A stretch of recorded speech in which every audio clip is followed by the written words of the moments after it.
Mga guys, so for today's video nga pala, nandito pa rin ako sa pinagtatrabahoan ko sa isang mall. At ngayon dito rin pala yung panganay ko para sunduin ako. Grabe, inantay talaga niya ako hanggang uwian namin. Buti na lang at may dala siyang cellphone kaya hindi siya nabubuhay. Ayan, at nakalabas na nga pala kami ng mall at pauwi na kami. Ginabi na nga sila sa kakaantay sa akin ng uwian.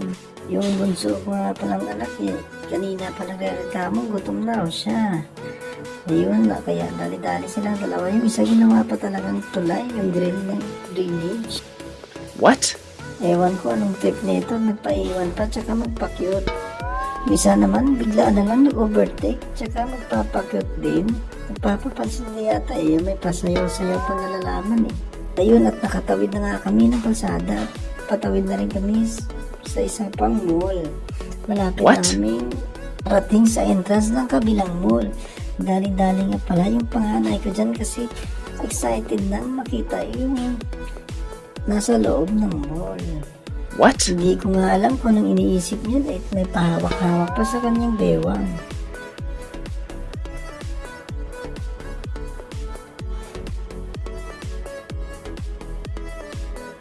Ayun nga, at malapit na siya sa entrance ng mall. Parang nakasnape siya. Ayun, at nakapasok na rin siya sa mall. At patingin-tingin sa mga paninda. Uy, mukha yata may napag-interesan siya sa isa sa mga paninda. Kaso nga lang, wala siyang dalang pera. Punta nga pala siya ng Seibo. Ay, hindi, biglang liko pala siya kasi naalala niya wala pala siyang pera.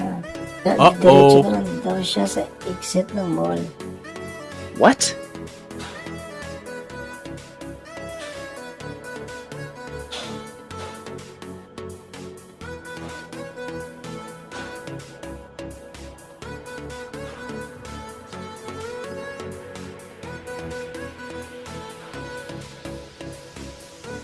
Ayun, at nakita niya ulit yung Save More, pero naisip niya pa rin na wala pala siyang dalang pera.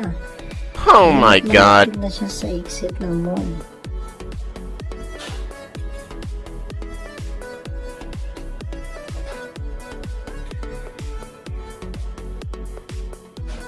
Akala niya siguro matatapos na itong video kaya nagbabay na siya. Kaya alam, may dadaan pa pala kami sa tindahan ng street foods. Ayun, What? At daming binibenta, mga fishball, kwek-kwek, tsaka kung ano-ano pa. Kanya-kanyang pili na sila kung anong gusto nilang bilhin.